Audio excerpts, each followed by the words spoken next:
Hey buddy. So it's been a while since I've started a video when the sun is still up. There's something kind of cathartic about driving as the sun is going down. Hopefully it translates. I notice the focus. I usually set up the shot manually, but whenever the light changes, it kind of messes with the focus. So if my face isn't in focus, just bear with me. I've been really thinking about this whole self-improvement thing, and I really have a heart for humanity. But the reason why I focus so much on men is because no matter how you look at it, in this day and age, men have it pretty rough. And if you are a feminist, liberal woman watching this, I'm sure you will roll your eyes. But something you cannot argue with is the suicide rate and the fact that that is 80% men. And one difficult part of humanity is some of these people, when you hear that statistic, I have talked to women before, and this isn't going to be a men versus women channel. This isn't going to be a men versus women video, but more so, I'm all about uniting humanity. Women should be on men's side. Men should be on women's side. But there are a lot of wounded women out there who, when they hear that statistic, they feel nothing. Or if anything, I have met women before where I've told them the statistic and they kind of grin a little bit even. And I could sit here and judge them and say that they are pure fucking evil. But I really believe that people are basically good, and any trace of evil that comes to the surface is from deep, deep wounding. And Jesus quote, "Let whoever is without sin cast the first stone." So I'm in this weird space now where I'm careful not to judge people who blatantly seem like they should be judged. I view their behavior, and I just see them as a wounded person. And all that being said, I care about men. I love men. Not like that. I'm a straight dude. But whenever I see a lot of guys, I can't help but see a wounded little kid at this point. Because I have been that wounded little kid. So under layers and layers of masculinity, under layers of success and self-improvement, there's a little kid. There's a little boy who didn't get the love that he needed from his parents, who didn't get the love from the people around him growing up.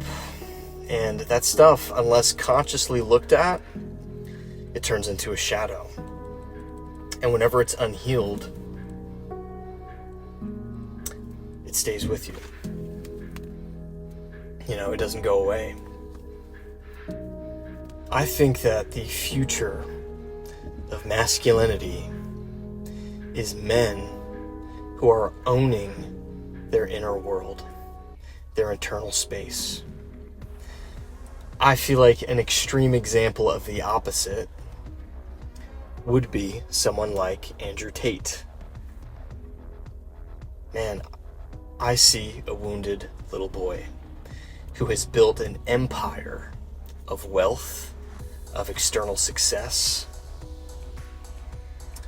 But eventually, if you don't keep that up, if you don't keep up the distraction of adding more and more ego validation, more being better than other people, more being intellectually fluent and able to argue with anyone,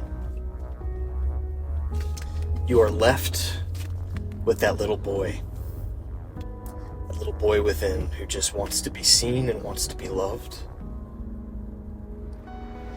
And you can learn how to give that love to yourself. And when you do, it becomes like a superpower.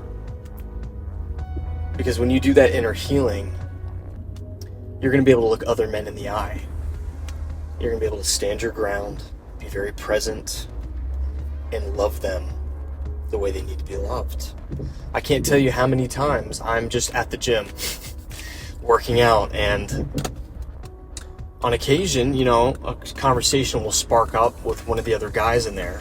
Some of these guys are jacked, some of them have tattoos, and we start getting into things, we start talking about these deeper topics because I can't help it. When you develop a level of authenticity and you're coming from a healed place and you just feel like you love humanity because you love yourself, you can't help but dive into deeper topics. It doesn't stay surface level. And so there have been times where I have conversations with guys at the gym, conversation sparks up, and before you know it, we're going deep. I'm asking them questions about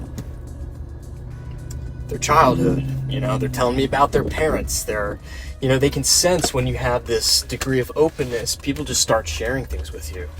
And it's rare for another guy to hear you say something like, for example, today I was at the gym and a gentleman, he was saying, oh yeah, I meant to come to the gym and just kind of do a lighter workout. He's like an older guy. And he was like, man, I'm going to be feeling it. My joints are going to be hurting. And I was like, oh yeah, well, it's good to give 100%, And he was like, yeah, my dad was really hard on me growing up. And so, he beat the hell out of me. We're like laughing and stuff. And I just kind of paused, man. And I saw him through that filter. I saw this guy as just a little boy, and I just looked at him. And I said, I'm sure your father taught you a lot of lessons that you take with you today. But oftentimes, our parents unknowingly inflict these wounds on us, so there might come a time where you need to just go within and face some of those traumas. And he just kind of paused for a second. And then we dove in a little bit deeper, and he was telling me some of his past. And this guy starts tearing up in the gym, we're going deep. And I'm just looking him in the eye, I'm just present with him. And the dude can sense this love that I have for him. I don't know all the inner workings of his life. I don't know all the details of his past. But it doesn't matter. Because humanity is one. And when we try to perpetuate a degree of separateness, men versus women, liberal versus Democrat, Christian versus Hinduism, whatever it might be, all of those things just perpetuate separation. It's okay to identify with those things if you want to. You're the creator of your reality. You can do that. But when you start to view other people as less than, and you start to view them as a hostile other, and man, you're missing the point. You really are. And that's okay. I have been there, man.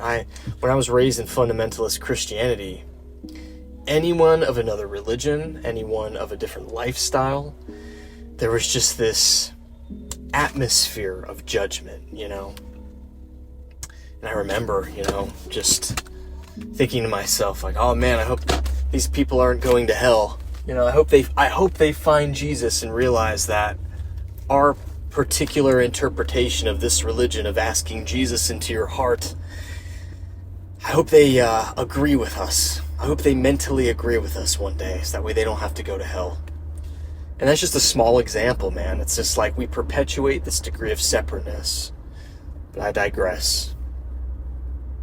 The suicide rate is 80% men. Most of us have been touched by that statistic on some level. My father committed suicide when I was younger. And I do bring that up quite a bit on my channel. I do bring that up. But it's not for attention, and it's not for the fact that I haven't healed from it. I have. It's to bring awareness to it, and it's to shine a light on the fact that being a man in this day and age is not easy. A lot of men feel unseen.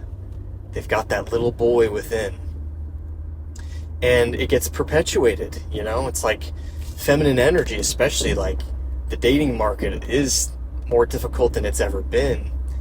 And if you are gaining your self-worth and validation from whether or not women reject or accept you, that's not the metric, dude. That's not the metric that you want to focus on. The metric you want to focus on, here we go, we're going to delve a little bit into spirituality, is the essence of who you are. And you might be thinking to yourself, well, what does that mean? I don't know the essence of who I am. When you start to ask yourself deep questions, they might start off surface level. Ask yourself, who am I? And you'll be like, well, I'm Ryan. I'm Italian. That's my nationality. I'm this religion. I'm overweight, or I'm jacked, or I'm whatever it might be. I'm uneducated. I have a PhD. And you keep going deeper. You're like, okay, but then who is that? Who am I beneath the surface of all these outer trappings? And eventually you go so deep to the point to where you're just like, I am awareness. I am the consciousness that animates this being. And it can't really be quantified. And when you touch the essence of that, you might get a feeling of bliss. And that feeling of bliss might only last for 10 seconds. And then you'll snap out of it and you'll be like, what the actual fuck was that? And this is how it starts, man. This is how the spiritual path starts. There's this fear of, if you become this spiritual person who's in touch with the divine, that you're going to lose your ambition. You're going to lose your desire to reach external goals. But really, man, the opposite is true. You start to have an added quality to these outer layers of life. But you're not just so attached to outcomes anymore.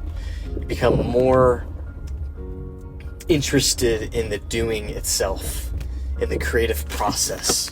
You become more interested in the flow state of creating, whether it's a piece of art, whether it's a piece of music, whether it's your business, a YouTube video. I'm not thinking about anything right now. I'm just in the present. I'm not thinking about the past. I'm not thinking about the future. I'm thinking about you.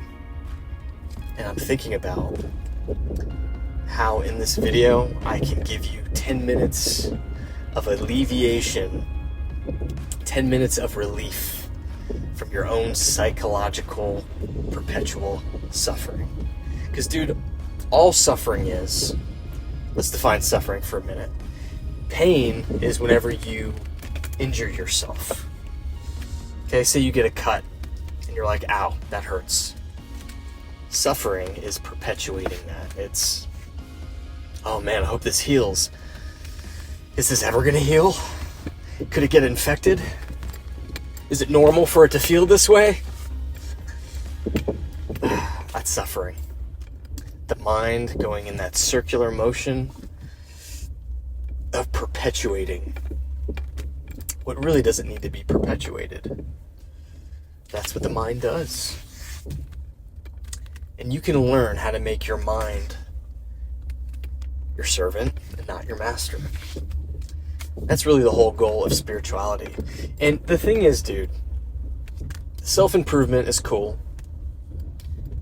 But I'm telling you right now, you can be like an Andrew Tate. You can gain the whole world and realize that the moment you stop adding to the layers of achievement, you're left with that empty feeling. You can get to that point. Or maybe you'll be like me and you'll gain aspects of success. You'll date beautiful women. You'll get into the best shape of your life. You'll gain some monetary success where you're not worrying about money all the time. And you might sort of snap out of the achievement identity of, all right, well, let's just keep adding more and more and more so that way I can keep the suffering at bay. You can get to a point where you're like, you know what? I see through this. Let me tap into the true essence of who I am right now. So that way I can enjoy the process of everything. And whether I achieve or I don't achieve, I'm still at peace. And the quality of work that you do, man, will be that much better. It'll be from a place of enjoyment and presence and love. All that being said, this is the future of real masculinity. It's going deep, deep, deep within yourself. Knowing who you are on a meta-cosmic level. And your level of presence when you interact with other people will be incredible. It will be healing for other people. It will alleviate suffering. It will cause time, psychological and linear time, to stand still for a little while for the people that you interact with. Especially people whose hearts are open. There are people out there who their hearts are very closed. And a lot of men struggle with this. Part of going within is learning how to tap into the feminine energy inside of you. Because that's where a lot of the healing comes in. And then you'll know what true masculinity is. The ability to lead yourself, the ability to lead others, to be like a mountain for the chaotic minds of the world around you. Whether it's strangers, whether it's your girlfriend, your spouse, your children, you can be that guy. And then masculinity takes on a whole new definition. If you think about it, little kids, when they look up at their mother and father, the father is like their idea of the masculinity of God, the divine masculine. Powerful, like a mountain, grounded, loving. There's a warmth to it, assuming the father is healthy and healed. And then they look to their mother as the divine feminine, nurturing, patient, calm, giving, present. You have both of these elements within you.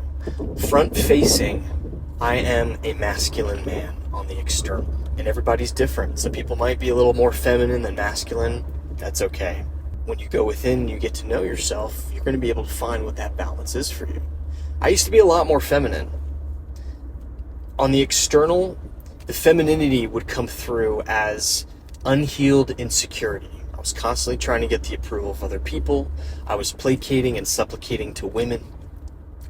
But man, once I found that inner peace, the level of grounded masculinity that started to exude from me was coming from an authentic, healed place. This is the kind of work that's going to take that 80% suicide rate of men and bring it down. It's not going to be achievement. It's not going to be gaining more money or gaining more women or gaining more status. That's a temporary fix to a deeper issue. That's why celebrities and successful people, men, take their own lives all the time. I've said a lot of things tonight. I clearly didn't have a script or a topic. I just felt in my heart that I wanted to speak to you. And so if this video allowed you to be at peace for the 15 or 20 minutes that it's gone on, then mission accomplished. If you want to speak to me directly, consider joining the Conscious Men community. We have a couple Zoom calls a week and we talk about all kinds of things. All topics are on the table. So if you want a community of guys where we're doing this kind of inner work, click the link in the description, check that out. If you're interested in plant medicine, it is illegal in most places. There are retreat centers in other countries. I'm going to put a link in the description for a place that I believe in. It is an affiliate link. I know the owner, and the work that they're doing is incredible. They're doing these guided plant medicine ceremonies, and it's helping people do a lot of deep healing. So check that out. That's something that you feel called to. That's all I got for you tonight. You are loved, you matter, and you've barely scratched the surface of what you're capable of. I'll talk to you soon. Together.